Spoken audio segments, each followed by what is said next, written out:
Hey guys, and welcome to a showdown featuring myself, leading my favourite children of the old ones, the Lizardmen, up against EC's very own, the Green One, who's a super lovely, cool, chill dude, and hopefully in the near future we'll actually be having DBD versus EC in a bit of a clan war, so take this maybe as a bit of a early teaser trailer. So for our forces, we are going for a pretty interesting pick. We're going for some standard stuff, plus some less standard units as well, that you'll often see in this matchup.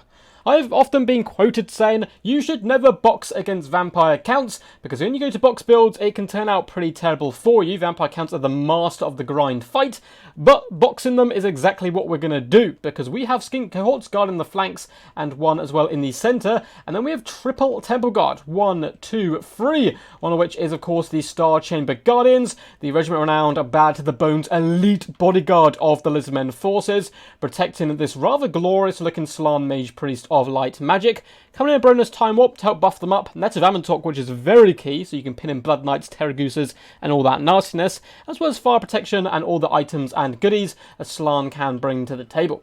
We have one Bastiladon with Solar Engine just to entice my enemy in, and then we have triple Kroxigor, also known as Sacred Kroxigor. We have two units here in the back, one has one chevron, one has two, and then we also have a third, which is the cohort of Hoatl, Regiment of Renown, who look so disgustingly fearsome with their power fists. Look at hear me roar, they're screaming, and they come in with some pretty cool utility. Sunder armor as well as magic attacks is pretty useful up against the vampire counts in general. Of course, they do indeed cause fear and have physical resistance. The basic ones don't come with that physical resistance, but do have magic damage, which can be rather useful. So pretty fun build from ourselves, and as for our opponent, he did say he was going to try one or two things out here. This was just a friendly battle on quick battles, so let's see what he's tried.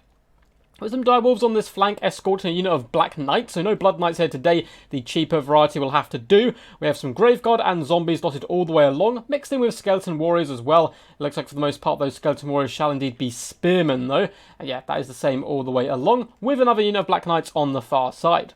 Lurking in the trees, we have the Die Pack, Regiment of Renowned Direwolves, who do come with anti-large, always quite useful. Hunt down chameleon skinks, get into that back line and all that good stuff. But the main punch is going to come from these two flyers. We have a Terrorgeist on this left-hand side, and on the right-hand side, the Strigoi Vampire Lord. I've been seeing him more and more. He is quite powerful, coming in with the Ghoul King as well as the Claws. Opal Amulet, Invocation Heck, Spirit Leech, and Death Shriek. Now, anything which can heal and have Spirit Leech is pretty damn scary. And down on the ground, we have a Necromancer on his mighty, glorious Corpse Guard. So, both players will be moving towards each other. At the moment, we're trying to form up and entice my enemy in with a little bit of sneaky pressure from the Gary here, the Bastiladon with Solar Engine, looking to fire in at the Strigoi Vampire Lord if possible. I know he's got plenty of healing, but I do want to get him to that healing cap as quickly as possible. But we also do aim for those Black Knights. Unfortunately, Durfu's cousin here manages to step in the way. Seems like he favours the vampire counts rather than the Lizardmen. I do really like the Sacred Kroxigor being in the back here. They're going to be a counter-initiation unit and waiting for my opponent to pounce so he can net down troops, for example, Blood Knights, Black Knights, or any of the Flyers, and then we counter-hit them with the Sacred Kroxigor. Big Shot does come in, clipping at the Strigoi Vampire Lord, doing some okay damage, but of course he does regenerate up here quite nicely. We do have some javelins as well that we can launch towards our enemies. We are doing that on this left-hand side, poking down that Terrorgeist, trying to get a little bit of damage done. And also, javelins a little bit underestimated on how much damage they can actually deliver. Doing quite chunky damage, though it looks like, of course, it will be getting healed up here by the mighty beastie itself.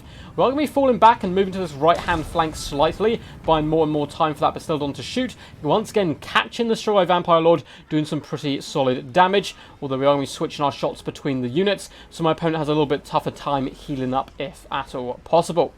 So a little bit of mismicro, some of our javelins are being thrown into the zombies, which isn't really a good target, so we do manage to cut that out, and unfortunately the bumpy terrain is stopping the Bastiladon from getting any clean contact on those Black Knights or flying units, but the battle is about to get underway. Zombies take a bunch of javelins to the face, which does at least, lower their HP, does mean we'll be able to cut through them quite quickly. My opponent attempts a quick hit and run with the Black Knights on top of those skink cohorts, but we come down with a little net, and here pounce the Sacred Kroxigor, getting out those power fists, making Toff proud, and doing a bucket ton of damage here to those Black Knights who are really getting slaughtered in a mere matter of seconds. We do start to move over the Star Chamber Guardians, but I'm a little bit worried here that the Slan Mage Priest is alone, so we start to drag them out, but my opponent does then commit even more forces to this fight in the form of the Die Pack and the Terrorgeist, and I really need those Temple Guard over here right about now. But we prop a Bronus Time Warp down on the Sacred Kroxigor, can allow these guys to really outbox the opposition where possible. Destroyer Vampire floating out to this side as well, and in come the Star Chamber Guardians, Temple Guard,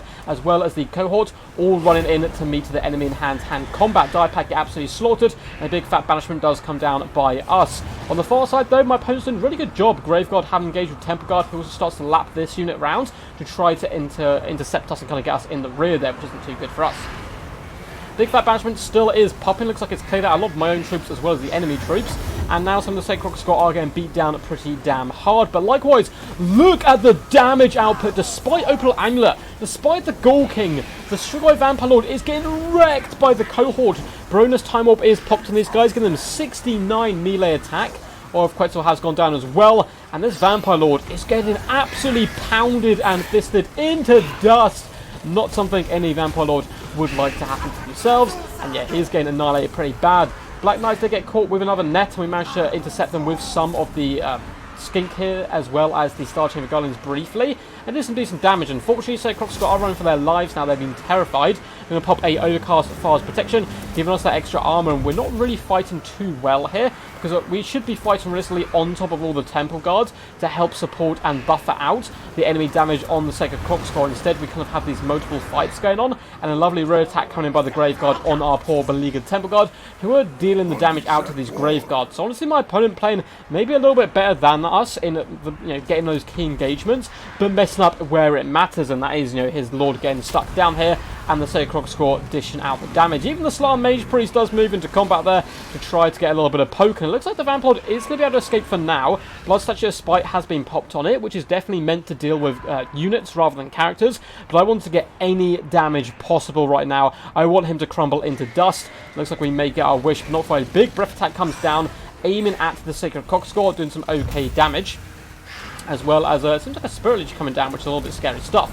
Luckily, we do have one unit of Temple Guard fighting down here, trying to pin in that Terrorgeist, and a big Solar Engine shot does go just wide of the Vampire Lord, but -6 leadership, only 100 health, probably shall crumble to dust, but it's a little bit scary there. If there's an Invocation Heck can come down, then we will be in trouble, but it looks like the Vampire Lord will indeed bite the bullet and go down in a puff of kind of weep and terror. Down you go, Vampire Lord, please. Please die. That's what I was saying the whole way for the battle, and luckily for me, it does. Shield of the Old Ones goes down, as well as another Baroness Time Warp, and an Aura of Quetzal once again goes down, and we are lawnmowers. Look at the stats on these Temple Guard.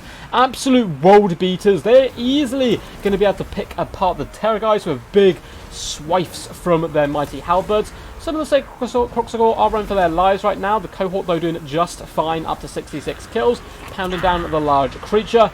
And in the distance, we're now raining fire down upon the Grave Guard, who did have the audacity to surround our Temple Guard, thinking the Temple Guard would break. They clearly do not know the might of these glorious warriors. And now with the support, they will be able to defend on all fronts and deal with the enemy. Well played to my opponent. That was a super fun game, and we were both just kind of messing around, experimenting with builds. But massive shout out to the green one, really lovely dude, and we had a good chat as well before the game about setting up a clan war.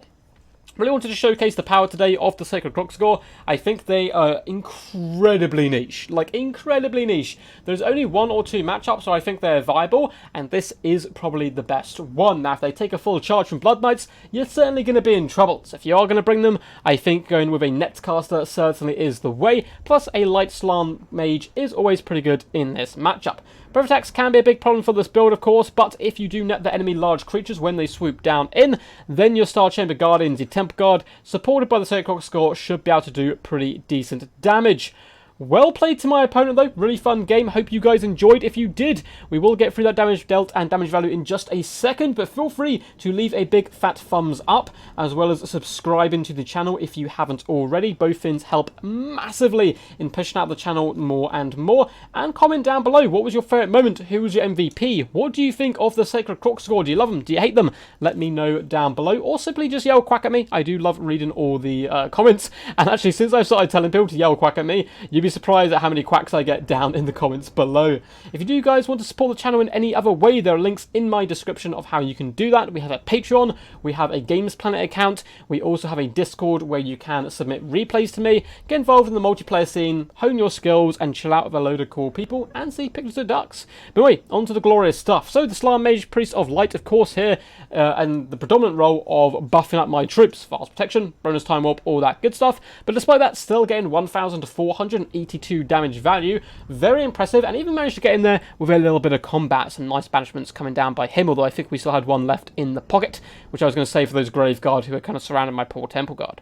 As for the Temple Guard, not the best damage value, 500 here, 967, not too bad. Star Chamber Guardians only 554, though 2 of the units were very healthy in the late game, and the other one did have to fight surrounded for the majority of the battle.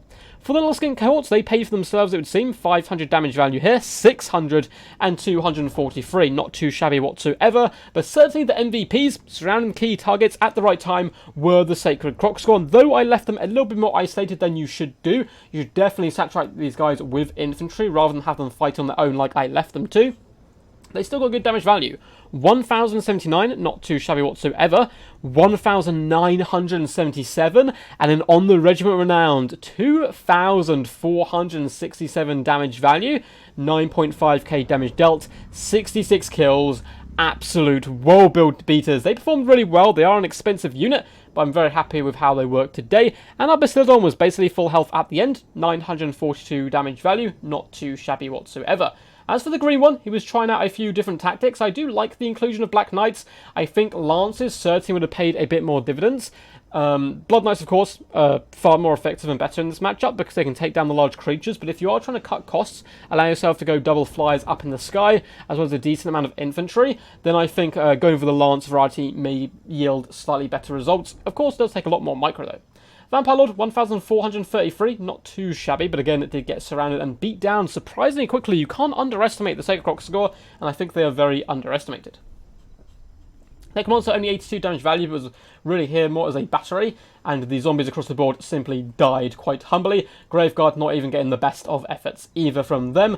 Direwolves did suffer. Terrorgeister, 1,300 damage value. Got a nice little death streak in there early on.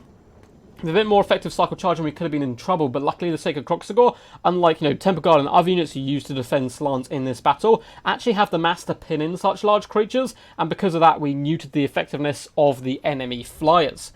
Anyway guys, hope you enjoyed this one. Until next time, peace, and as always, stay awesome.